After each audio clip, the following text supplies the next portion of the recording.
आज के पहले परंपरा रही है कि जो ईडी, सीबीआई और इनकम टैक्स है, इनके छापे भ्रष्टाचारियों के घर पड़ते थे, भ्रष्टाचारियों के ऑफिस में पड़ते थे।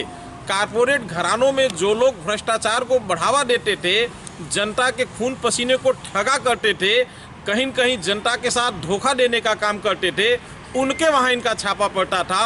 और आज तो पूरा देश और दुनिया ये जान रही है कि आज जो ईडी, सीबीआई, इनकम टैक्स है, ये कहीं न कहीं भारतीय जनता पार्टी के एजेंट के रूप में काम करते हुए आज विपक्ष के जितने भी नेता हैं, जिनसे भारतीय जनता पार्टी के लोग डरे हुए हैं, उन सब के वहाँ ये लोग भारतीय जनता पार्टी के इशारे पर इनके एजेंट के रूप में काम करते हुए उनके वहाँ छापेमारी कर रहे हैं।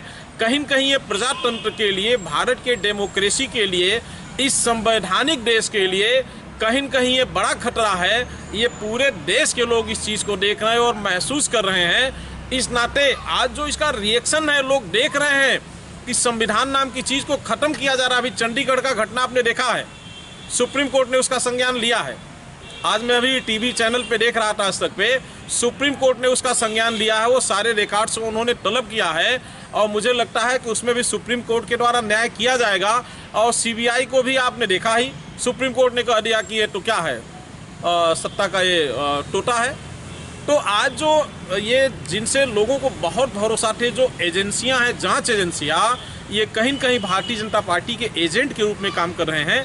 तो संविधान को बचाने के लिए और प्रजातंत्र को बचाने के लिए शायद भारत का ये जो 2024 का चुनाव होना है, शायद ये भारत का अंतिम डेमोक्रेसी और संविधान को बचाने का चुनाव है।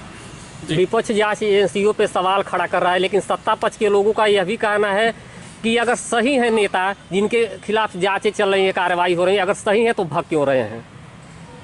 कौन भग रहा है आप बताइए? संवैधानिक व्यवस्थाओं के अनुसार आप अगर किसी को तलब करते हैं, नोटिस देते हैं, तो उसमें डिटेल तो होना चाहिए ना। आज कौन सा डिटेल उसमें है? कौन सी पारदर्शिता आप दिखा रहे हैं? अभी चंडीगढ़ मैंने बताया, महापौर का चुनाव आप लोगों ने देखा है ना। जो इलेक्शन अधिकारी है वो सीसी कैमरे में दिख रहा है। जो वोट पड़ा था विपक्ष के साथ, जिनका महापौर जीता जाना था, वो आप लोगों ने देखा कि ऐसे कलम निकाल करके ऐसे ऐसे उसको काट रहे हैं। ज़बरदस्ती काट करके जिताने का काम किया गया सत्ता को। उसी चीज़ों का संज्ञान सुप्रीम कोर्ट ने लिया है, उसमें उन्होंने सारे साक्ष्यों को तलब किया है। तो आप बताइए आज क्या है? कहीं डेमोक्रेसी में, इस संवैधानिक व्यवस्था कहीं कुछ बचा है क्या? भारतीय जनता पार्टी के पास क्या कुछ बचा हुआ है क्या बोलने के लिए? अभी आप बिहार की घटनाएं आप लोगों ने देख लिया। बिहार की घटना में जैसे नीतीश कुमार जी रिजाइन करते हैं, वैसे तत्काल उनका शपथ करा दिया जाता है। अभी आपने झारखंड का मामला देखा, झारखंड में भी उनके पास बहुमत था, उनको शपथ कराने में, उनको बहुमत साबित कर इतना टाइम क्यों लगाया गया? क्योंकि वो विपक्ष में है। तो कहीं न कहीं आम आदमी ये देख रहा है कि जो निष्पक्षता सा था, वो भारतीय जनता पार्टी के सरकार में सब कुछ खत्म हो गया है। कहीं न कहीं जो भी जांच एजेंसियां हैं, सब भारतीय जनता पार्टी के एजेंट के रूप में काम कर रही हैं। इस नाते संविधान को बचाने के लिए, देश को बचाने के लिए, आरक्षण को बचाने के लिए इस बार भारत की जनता पीडीए गठबंधन को प्रचंड बहुमत से चुनाव जिताने जा रही है।